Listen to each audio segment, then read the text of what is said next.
அன்பு தமிழ் உறவுகளுக்கு வணக்கம். நாம் தமிழர் கட்சியின் சின்னத்தை குழப்பிய ஆரிய தினமலரை பிரித்தெடுத்த நாம் தமிழர் கட்சி தம்பிகள், இத பத்தி தான் இன்றைய காணொளியில விரிவா பார்க்க போறோம், பேச போறோம். நெற்றிக்கண் திறப்பினும் குற்றம் குற்றமே. நெற்றிக்கண் வலையொலி உறவுகளுக்கு வணக்கம். உங்களுடைய அன்பாலையும் ஆதரவாலையும் தான் நம்முடைய வலையொலி தொடர்ந்து இயங்கிட்டு இருக்கு. அதனால சேனலை புதுசா பார்க்குற உறவுகள் சப்ஸ்கிரைப் பண்ணிட்டு காணொலியை பாருங்க. காணொலிகள் பிடிச்சிருந்தா லைக் பண்ணுங்க, ஷேர் பண்ணுங்க, கமெண்டும் பண்ணுங்க. இப்ப வாங்க காணொலிக்குள்ள போகலாம். பொதுவா தமிழுக்கும் தமிழர்களுக்கும் தமிழ்நாட்டுக்கும் தமிழ் தேசிய அரசியலுக்கும் முதன்மையான எதிரிகள் யார் அப்படின்னு கேட்டா டக்குன்னு கண்ணை மூடிக்கிட்டு நாம சொல்லிடலாம், ஆரியமும் திராவிடமும் தான் தமிழ் தேசிய அரசியலுக்கும் தமிழ் மொழிக்கும் தமிழர்களுக்கும் தமிழ்நாட்டுக்கும் முதன்மையான எதிரிகள் அப்படின்னு. ஆனா இவங்க மட்டும் நம்முடைய எதிரிகள் கிடையாது. இவங்களையும் தாண்டி இன்னொரு எதிரியும் இருக்கிறான். அது யாரு அப்படின்னா, தமிழ்நாட்டில் செயல்படக்கூடிய முக்கியமான சேட்டிலைட் தொலைக்காட்சி ஊடகங்கள், செய்தித்தாள் நிறுவனங்கள். இவங்க தமிழ் தேசிய இன அரசியலுக்கு மிக மிக முக்கியமான எதிரிகள். கடந்த 15 ஆண்டுகளாக நாம் தமிழர் கட்சி தொடங்கப்பட்டதில் இருந்து இன்று வரை தமிழ்நாட்டில் வேறு எந்த கட்சிக்கும் நடக்காத வகையில் நாம் தமிழர் கட்சிக்கு மட்டும் ஒரு ஊடக புறக்கணிப்பும் ஒரு ஊடக தீண்டாமையும் நடந்துகிட்டு இருக்கு. தமிழ்நாட்டில மட்டும் கிடையாது, இந்தியாவிலேயே வேற எந்த கட்சிக்கும் நடக்காத வகையில அந்த ஊடக புறக்கணிப்பும் ஊடக தீண்டாமையும் நடந்துகிட்டு இருக்கு. இதுதான் சத்தியமான உண்மை. தமிழ்நாட்டில் இயங்கக்கூடிய செய்தி ஊடகங்களாகட்டும், செய்தித்தாள் நிறுவனங்களாகட்டும், இன்றைக்கு விஜய்க்கும் அவருடைய தமிழக வெற்றி கழக கட்சிக்கும் கொடுக்கிற ஊடக வெளிச்சத்துல 10ல் 1 பங்கு நாம் தமிழர் கட்சிக்கும் அண்ணன் சீமானுக்கும் கடந்த 15 ஆண்டுகளா கொடுத்திருந்தாங்க அப்படின்னா, நாம் தமிழர் கட்சி இன்றைக்கு அடைந்திருக்கின்ற வளர்ச்சியை விட பல மடங்கு வளர்ச்சியை அடைந்திருக்கும் என்பதுதான் நிதர்சனமான உண்மை. இதை யாராலையும் மறுக்கவே முடியாது. ஆனா இங்க இருக்கக்கூடிய ஊடகங்கள் நாம் தமிழர் கட்சி அப்படின்னா ஒண்ணு புறக்கணிச்சிருவாங்க, இல்லையா ஒரு தீண்டாமை மனோபாவத்தோட அணுகுவாங்க. இப்படி ஊடக புறக்கணிப்பு, ஊடக தீண்டாமை ஒரு பக்கம் அப்படின்னா, தமிழ்நாட்டில் இருக்கக்கூடிய இந்த முதன்மை செய்தி ஊடகங்களாகட்டும், செய்தித்தாள் நிறுவனங்களாகட்டும், இவங்க நாம் தமிழர் கட்சிக்கு எதிராகவும் அண்ணன் சீமானுக்கு எதிராகவும் செய்கின்ற சதிகள் இன்னொரு பக்கம்.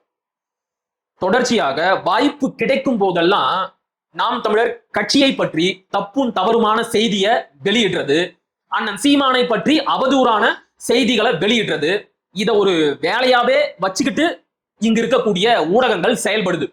இதற்கு ஒரு சிறந்த எடுத்துக்காட்ட சொல்லணும் அப்படின்னா, 2019 நாடாளுமன்ற தேர்தலுக்கு கொஞ்ச நாளைக்கு முன்னாடி அண்ணன் சீமான், பாஜகவை சேர்ந்த வானதி சீனிவாசன், இந்து மக்கள் கட்சியை சேர்ந்த அர்ஜுன் சம்பத், இவங்க 3 பேரும் ஒன்னா இருக்கிற படத்தை போட்டு தினகரன் செய்தித்தாள் சீமான் பாஜக கூட ரகசிய கூட்டணி பேச்சுவார்த்தைய நடத்திக்கிட்டு இருக்கிறாரு, இங்க பாருங்க சீமான், வானதி சீனிவாசன், அர்ஜுன் சம்பத் இவங்க எல்லாம் ஒன்னா பேசிக்கிட்டு இருக்கிற புகைப்படம் அப்படின்னு ஒரு சின்ன துண்டு செய்திய தினகரன் வெளியிட்டுச்சு.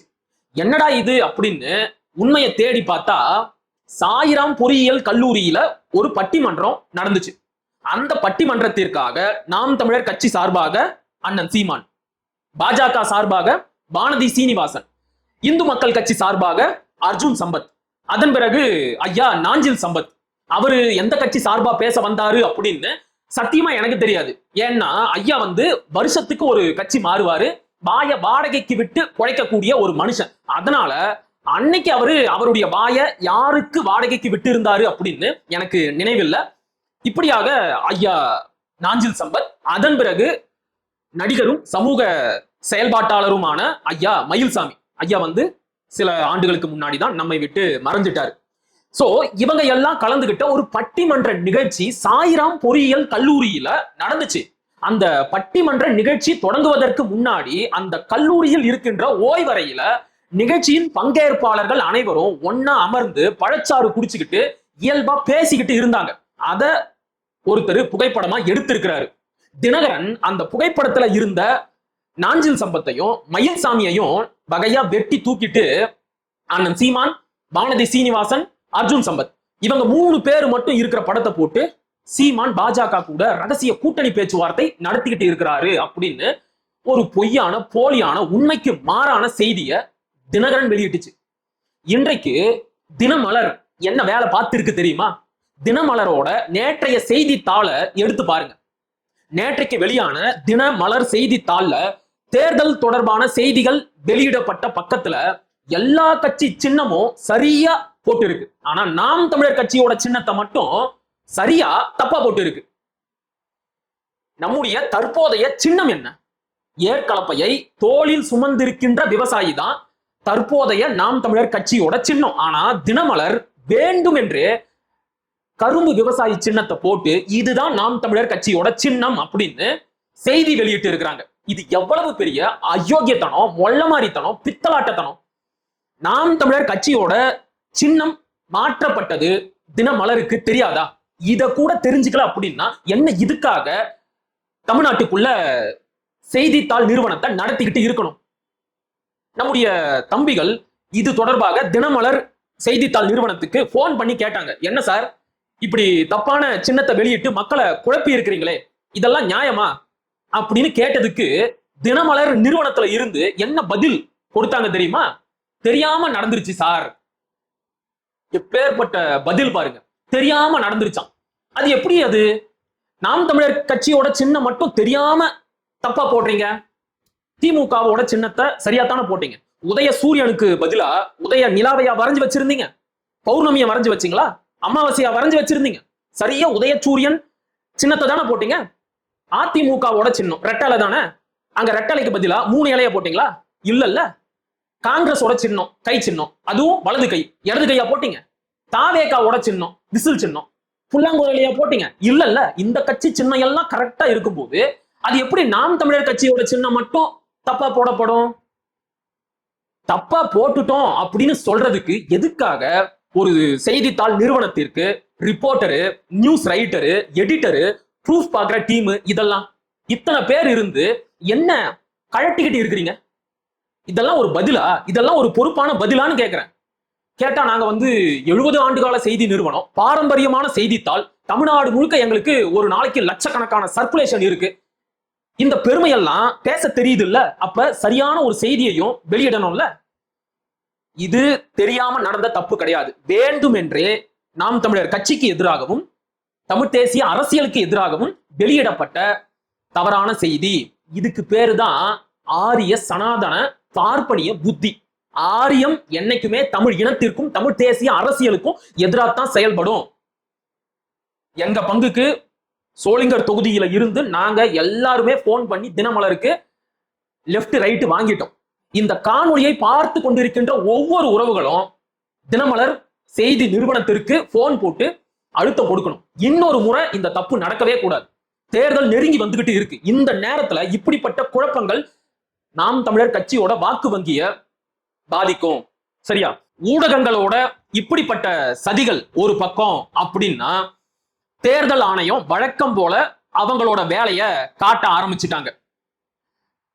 வாக்கு இயந்திரத்துல நாம் தமிழர் கட்சியோட சின்னத்தை மங்களா வரைஞ்சு வச்சிருக்கிறாங்க. அப்படி இல்லையா, நமக்கு கொடுக்கப்பட்ட சின்னத்திற்கும் வாக்கு இயந்திரத்துல வரைஞ்சு வச்சிருக்கிற சின்னத்துக்கும் சம்பந்தமே இல்லை. தேர்தல் ஆணையம் யோசிச்சிருக்கும், ஐயையோ இத்தனை ஆண்டுகளாக நாம் தமிழர் கட்சி அங்கீகரிக்கப்படாத பதிவு செய்யப்பட்ட ஒரு அரசியல் கட்சியாத்தான் இருந்தாங்க.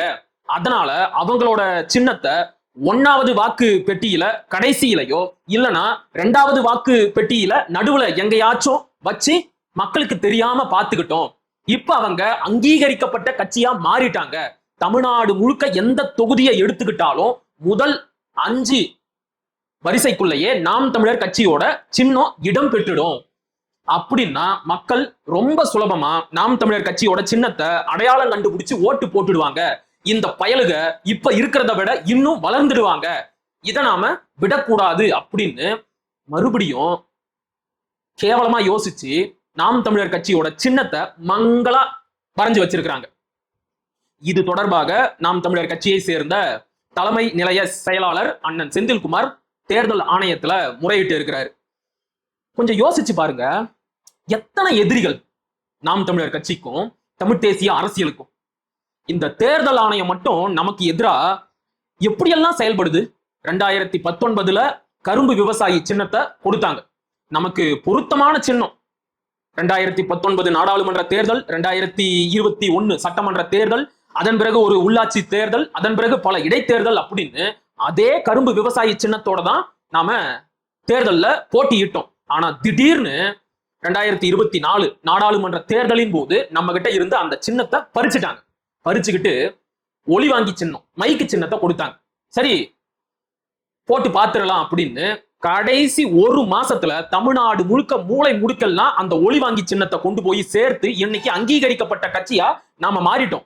அதுவும் கூட எப்படிப்பட்ட சூழல்ல, நமக்கு கொடுத்தது ஒரு மைக்கு, ஆனா வாக்கு இயந்திரத்துல அந்த சின்னத்தை பாத்தீங்கன்னா சீப்பு மாதிரி இருக்கும். இவ்வளவு இடர்பாடுகளையும் தாண்டி நாம் தமிழர் கட்சி இன்னைக்கு அங்கீகரிக்கப்பட்ட கட்சியா மாறி தனக்கென்று ஒரு சின்னத்தை நாமளே உருவாக்கி அதை தேர்தல் ஆணையத்துல பதிவும் பண்ணிட்டோம். இப்படியே இவனுங்களை விட்டா இவனுங்க இன்னும் பல மடங்கு வளர்ந்துருவானுங்க அப்படின்னு இந்திய ஆரிய மேலாதிக்க கும்பல் யோசிக்குது போல. அதனாலதான் ஏதாவது ஒண்ணு செஞ்சு நாம் தமிழர் கட்சியோட சின்னத்தை மங்களா காட்டிட முடியாதா அப்படின்னு தொடர்ந்து முயற்சி பண்ணிக்கிட்டே இருக்கிறாங்க. இத்தனை எதிரிகளையும் எதிர்கொண்டுதான் கடந்த 15 ஆண்டுகளாக அண்ணன் சீமானும் நாம் தமிழர் கட்சியும் இந்த தமிழ் தேசிய அரசியலை முன்னெடுத்துக்கிட்டே இருக்கிறாங்க. உறவுகள், இப்போ உங்களுக்கு புரிஞ்சிருக்கும், மற்ற கட்சிகள் மாதிரி கிடையாது நாம் தமிழர் கட்சி. ஒவ்வொரு நாளையும் ஒவ்வொரு மணி நேரத்தையும் பல எதிரிகளோட எதிர்கொண்டுதான் முன்னோக்கி நாம போய்கிட்டே இருக்கிறோம், முன்னேறிக்கிட்டே இருக்கிறோம். பார்க்கலாமே இன்னும் எவ்வளவு தடங்கல்களை இவங்க ஏற்படுத்துறாங்க அப்படிங்கிறத நாமளும் பார்க்கத்தானே போறோம். தமிழ் தேசியத்தின் வளர்ச்சியை எவனாலையும் தடுக்கவே முடியாது. சரியா? சோ உறவுகள், இதை கொஞ்சம் கவனத்துல எடுத்துக்கோங்க. ஏதாச்சும் ஒரு செய்தி ஊடகங்கள் நம்முடைய சின்னத்தையோ வேட்பாளரின் புகைப்படத்தையோ வேட்பாளரின் பெயரையோ தப்பா காட்டினாங்க அப்படின்னா உடனடியா அந்த செய்தி நிறுவனத்திற்கு தொடர்பு கொண்டு அந்த தவறை திருத்த சொல்லுங்க. அது ரொம்ப ரொம்ப முக்கியம். சரியா? மீண்டும் ஒரு காணொளியில் சந்திப்போம். அதுவரை இணைந்திருங்கள். இது உங்கள் நெற்றிக்கண். நான் உங்கள் அசோக்குமார் மகிழன். படிப்போம், பகிர்வோம், பயன்பெறுவோம், கற்போம், கற்பிப்போம், களமாடுவோம். தமிழ் வெல்க, தமிழர் வாழ்க, தமிழ்நாடு வளர்க, தமிழ் தேசியம் மலர்க, மலர்க, மலர்க. நன்றி, வணக்கம்.